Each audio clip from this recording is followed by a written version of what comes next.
Bonjour à tous, j'espère que vous allez bien. On se retrouve aujourd'hui pour une nouvelle vidéo et je vais vous montrer comment je monte mes vlogs de voyage. En l'occurrence, le dernier que vous avez vu, si vous l'avez toujours pas vu, je vous le mettrai dans le petit i. C'est notre journée avec les éléphants. On va faire le montage de A à Z. Je vais essayer d'être le plus clair possible.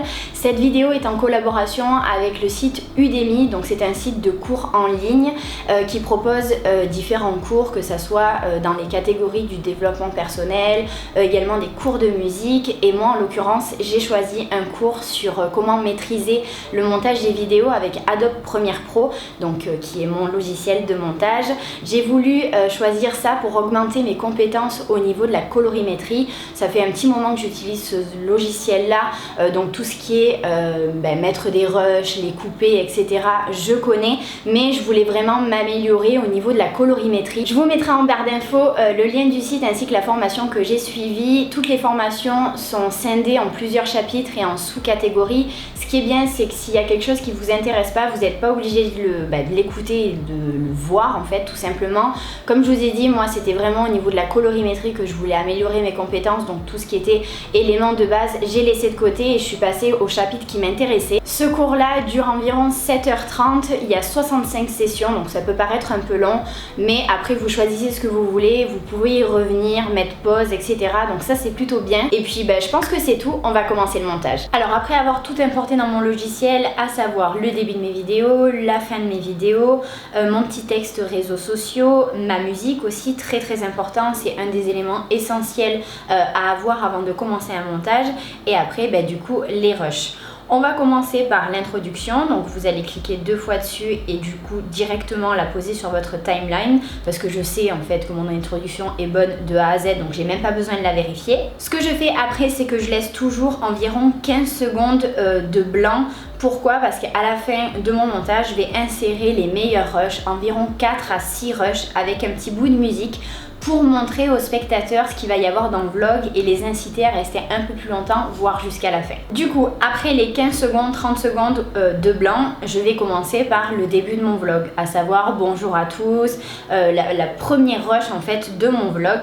Donc ce que je fais, c'est que je vais l'écouter, je vais mettre ma petite parenthèse, donc je vais sélectionner le moment que je veux récupérer, juste avant le B de bonjour et jusqu'à la fin de ma phrase de mon rush. C'est important de bien caler vos parenthèses pour pas qu'il y ait de blanc et que vous fassiez par exemple bonjour à tous, j'espère que vous allez bien, on se retrouve pour un nouveau vlog, on va passer la journée avec les éléphants, c'est parti, et que là il y a un gros blanc et qu'après vous commencez sur un nouveau rush. Il faut vraiment que ça s'arrête de façon assez cohérente et que ça soit bien dynamique entre les rushs. Quand j'ai fait ma sélection, j'ai plus qu'à récupérer mon rush et à l'appliquer sur ma timeline, et je fais ça pour la totalité de mes rushs. Ce que j'aime bien faire moi dans mes vlogs, c'est que ce soit des vlogs assez dynamiques, un petit peu cinématiques. Donc je me filme avec mon G7X de façon traditionnelle, et après quand j'ai fini ma phrase, je vais insérer du slow motion avec de la musique pour que ça donne envie en fait, avec la musique, que ça donne une ambiance. Après je vais sélectionner ma musique, le départ de la musique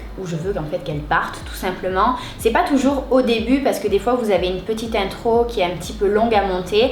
Donc je choisis le moment où je veux que la musique parte et au moment où je veux qu'elle s'arrête tout simplement avec mes parenthèses. Du moment que j'ai sélectionné la partie de la musique qui me plaît et que je l'ai appliquée sur ma timeline, je vais choisir les moments où je vais appliquer mes différents rushs. Pourquoi? Parce que moi je préfère caler mes rushs en fonction de la musique. Donc quand ça fait paf, paf, paf, je vais changer de rush pour que ça soit le plus dynamique possible. Donc là je vais refaire la même opération avec le nombre de rushs que j'ai, et après du coup je vais couper la musique. Donc il faut savoir que pour couper, c'est tout simplement vous appuyez sur le bouton C, vous allez couper, et le bouton V ça va désélectionner. Et après je vais pouvoir enlever la partie de la musique qui ne m'intéresse pas. Comme là vous voyez au niveau de l'écran, j'ai placé en vert tout ce qui est musique, en rose c'est tout ce qui est rush en slow motion, et en bleu c'est tout ce qui est rush où je parle en fait. J'allais pas faire tout le montage de A à Z avec vous parce que dans tous les cas, malgré que je vous ai dit qu'on allait le faire ensemble, c'est répéter l'opération en fait jusqu'à quand vous avez plus de rush, et ça peut durer jusqu'à 2-3 heures, ça dépend. Là en l'occurrence ce montage là j'ai bien mis je pense 4 à 5 heures pour le faire. Du coup quand vous avez placé la totalité de vos rushs, que vous avez placé votre musique, et que vous pensez que tout est cohérent et que ça vous plaît, à partir de là, on va passer à la colorimétrie.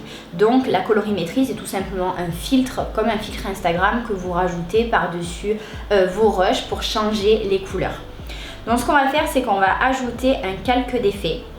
Donc toujours au format 1920 par 1080. Je vais le mettre à l'endroit où je veux qu'il soit. Donc moi je préfère pour un effet plus cinématique qu'il soit uniquement dans les instants où il y a la musique et où il y a le slow motion et pas pendant les rushs où je parle avec le G7X pour qu'il y ait vraiment une ambiance en fait qui se crée. Donc ce que je fais, c'est que je l'applique. Donc là vous voyez qu'il est trop petit, tout simplement je l'étire du début à la fin de ma séquence et là il est complètement vide, ça ne change pas du tout la colorimétrie parce qu'il n'y en a pas, il faut juste en rajouter une. Donc là je vais tout simplement dans couleur, j'ai ma propre colorimétrie que Charlie m'a créée en fonction de la colorimétrie que j'ai sur Instagram pour avoir une cohérence totale. Donc là je vais dans créatif, je vais sur look, parcourir, je vais dans footage et là j'applique mon filtre, une jolie rencontre. Donc là vous voyez qu'il est très marqué. Donc ce que je fais, c'est que je baisse l'intensité à 50 pour que ça soit un peu plus soft et que les couleurs soient quand même cohérentes avec la réalité. Après, du moment que j'ai appliqué la colorimétrie sur l'ensemble de mes rushs, je vais retravailler chaque rush. Vous voyez que par exemple ici c'est peut-être un petit peu trop clair. Donc ce que je vais faire, c'est que je vais sélectionner mon rush. Je vais aller dans les corrections de base et je vais soit monter un petit peu l'exposition ou je vais baisser un peu la température si c'est un peu trop orange. Donc là au niveau de l'exposition, je vais peut-être baisser de 0.1. C'est très léger, mais il faut savoir que sur Premiere Pro, vous n'allez pas baisser de 1, 2 ou 3 points parce que sinon vous n'allez plus rien voir tout simplement. Donc il faut jauger de façon très subtile. Quand j'ai appliqué la totalité de mes calques d'effets sur les parties que je voulais qu'ils soient, je vais appliquer mes différents textes de réseaux sociaux. Ce que j'aime bien faire, c'est que j'en mets un au début et un à la fin pour inciter les personnes à venir me suivre sur Instagram. Parce que oui, on est quand même presque 62 000 sur YouTube et on est à peine 17 000 sur Instagram. Donc du coup, j'ai envie de faire grandir ma communauté aussi sur Instagram. Donc je décide d'en mettre une fois au début et une fois à la fin. Donc là, tout simplement, je récupère mon petit fichier réseau que j'avais déjà créé sur Photoshop et je vais l'appliquer au début de ma vidéo comme un calque d'effet en fait. Vous le mettez au-dessus de votre rush. Je regarde après où il est placé. Si j'ai besoin de le décaler, s'il est un petit peu trop haut au niveau de mon rush, il faut que je le baisse. Donc là, je le vérifie. Je vois qu'il est un petit peu trop haut à mon goût, donc tout simplement, je le sélectionne et je le rabaisse un petit peu. Comme vous voyez à la fin, j'ai toujours un petit peu de musique pour avoir une fin de vidéo qui soit le plus cohérente possible. Et quand je vais pouvoir appliquer, vous savez, s'abonner ou cliquer sur une autre vidéo, moi j'ai un petit texte qui s'appelle Like and Subscribe. Donc je l'ai juste appliqué.